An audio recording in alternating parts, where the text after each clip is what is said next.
All you clowns can debate two-way players all day if you want. Show me one player who can do this, like Caitlin Clark, stretching a defense out to 35 feet. This is what real team-level impact looks like. How does anyone forget this Caitlin Clark play?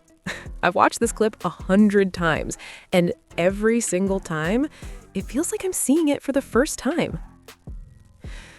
The energy, the confidence, the gravity she creates, it's unreal. This play never gets old.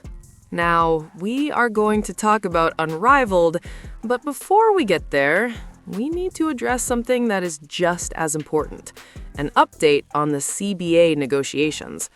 And honestly, I'm going to say something that might surprise some people. For the first time in a while, does this sound slightly positive? I don't want to get ahead of myself, but it at least sounds more grounded than what we've been hearing lately. And I'll give credit where it's due. Breanna Stewart, at the very least, is speaking in a far more professional tone. There's no open hostility toward WNBA ownership, no shots at the NBA, and no personal vendetta coming through in her comments. That matters, because when you compare that to Napheesa Collier, it's night and day.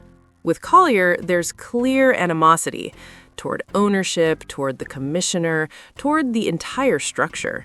And whether people like it or not, that kind of emotion absolutely gets in the way of getting a deal done. This isn't personal. It can't be. You can't let feelings hijack a business negotiation of this magnitude. Are there going to be tense moments? Of course. Are things going to be said behind closed doors? Sure. That's normal. But you don't have to make every grievance public. You don't need to run to the media every time something doesn't go your way. That approach doesn't help your leverage, it weakens it. Now, I've said this before, and I'll say it again, neither Stewart nor Collier should be directly involved in these negotiations in the first place. That's not an insult, it's just reality. But if we're comparing optics, Stewart at least comes across as measured and focused on resolution. And based on what she's saying, she genuinely believes a deal is coming. Here's the hard truth, though. No matter how tough Collier wants to sound, the league is not going to cave. If players want to play in the WNBA, there will have to be compromise. Because ownership is fully willing to shut the league down if negotiations collapse. They are not handing over 30% revenue sharing or anything close to that. That's not realistic, and everyone involved knows it. And then there's this other part that just doesn't look good. You're sitting in front of fans and essentially saying, we don't want massive raises, when by the end of the next CBA, salaries would increase nearly 9-fold. 9 times. And you're telling people that's not enough? Come on, that's a terrible look. For years, all we heard was that this was about money. Now, suddenly, it's not about money. It's about revenue sharing. I understand the argument. Revenue sharing creates long-term upside, but you don't get to demand that until the league consistently shows real profitability. When the WNBA proves it can sustain that, then the conversation changes. Until then, it doesn't. And all of this ties directly into Unrivaled. You've got Unrivaled's president and CEO, who also happens to be married to Collier, essentially begging Paige Bueckers to save this league. They need her. Badly. And the desperation is obvious. Without star power, they are having to justify their existence. And now we're hearing things like, WNBA, are you listening? We're open to a partnership. Of course you are. That tells us everything we need to know. Breanna Stewart, right here, guys, is showing you the difference between professionalism and emotion. And in negotiations like this, That difference matters more than anything. Timeline's running out on the CBA deadline. What's your level of confidence that a deal gets done, and what's a realistic timeline for that, if not within the next 3 days? Yeah, the next 3 days is tough for sure. I am very confident that we will get a deal done. It's kind of unfortunate that it's taken this long, but hopefully we're going to be able to turn the page soon and really kind of get deep into all the negotiations that we've been struggling to agree on. Thank you very much. Thank you. Okay, so she's clearly confident that a deal can get done soon. Now, is it getting done by Friday? Probably not. And Friday is the deadline. That's the problem. You've got an expansion draft that has to happen, free agency that has to move forward, and everything is basically sitting in limbo. It's honestly unbelievable that the league is still operating under this level of uncertainty. That said, she still comes across better in how she's communicating. I don't think she should be involved at all, though. There's an obvious conflict of interest with anyone tied directly to Project B. And let's not pretend this is just another player initiative. These players aren't just participants. They're funding the league. They have equity. And in the cases of Nafisa Collier and Breanna Stewart, they're literally the creators. That matters. And it complicates everything. So no matter how anyone tries to spin it, there's a clear conflict of interest here. That part is undeniable. Now, Paige is absolutely a superstar, and Alex Bueckers clearly views Paige Bueckers as a culture setter for Unrivaled. But let's be honest for a second. Anyone actually watching this league is probably more focused on culture than basketball, because the on-court product just isn't good. It's not high-level basketball right now, and that's the real issue people keep dancing around. Alex Bueckers identified Paige Bueckers as a foundational force, one who elevates the game for her teammates and helps shape the culture of Unrivaled both on and off the court. Bueckers did not hedge when asked what Paige Bueckers brings to Unrivaled. The league's president was direct. Her presence is not just attractive, it is foundational. He went on to say this.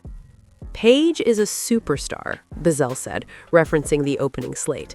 He framed Bueckers not simply as a headline name, but as a player whose impact reshapes those around her. Paige is someone who raises the level of everyone else, Bueckers said. I think that's what's really important. By the way, she did score 24 points in a game that, let's be honest, many fans said nobody watched this league. Maybe they are true. Can I keep it real? I don't even know what team she's on. I don't. Just being honest. Still, she led the Breeze BC to a 69-62 win over Phantom BC. Hey, at least I've heard of those teams. Only Chelsea Gray produced more offense on opening night, scoring 35 points for Rose BC. Lower register, calm authority. To Bueckers, performances like that reinforce exactly why Bueckers fits squarely into the league's long-term vision. It's not an individual sport, but individuals do set the tone of a culture, Bueckers said. She's one of the culture setters for us and for women's basketball as a whole. Bueckers also acknowledged that securing Bueckers for the league's second season was an intentional, long-term effort. I've been very proactive since Paige was very young, knowing how good she is. She's been ahead of her time, not just on the court, but off the court as well. Look, all this code red talk and all the nonsense being spewed right now is just that, nonsense. We're talking about a player who, let's be honest, can't even consistently sell out that small arena they play in down in Dallas. The only time that building is packed, the only time there's real demand, is when the Indiana Fever and Caitlin Clark come to town. And let's be clear about something else. They are never moving games to American Airlines Center unless Caitlin Clark is involved. That simply does not happen. Paige Bueckers is not moving the needle for television ratings in this league. Not even a little. And I'm waiting, patiently, for the ratings to come out.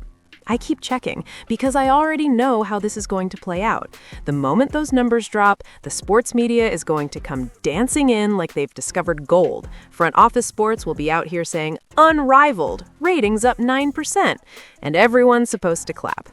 But hold on. You don't get to do that when you've changed how ratings are measured. When the entire system has been adjusted and inflated, you don't get to compare it to last year and act like it's apples to apples. That argument doesn't work until next year. Period. We've already watched this movie with the WNBA. All season long, we were told ratings were booming for all these other players. And then you look closer, and suddenly it's playoff games, Caitlin Clark games, or measurement changes doing the heavy lifting. But sure, spin it however you want. And this is where it all ties together. This is part of what I'm now calling the Yukon Mafia takeover of women's basketball. I'm officially coining it. There's a clear effort to artificially elevate and dominate the narrative, to push certain players, inflate their impact, and act like they're carrying the sport. Am I wrong? Breanna Stewart went to Yukon, right? I'm not losing my mind here. Exactly. Case closed. Now, make sure you hit subscribe, and I want to know in the comments, are you really locked in to Unrivaled? Are you fired up?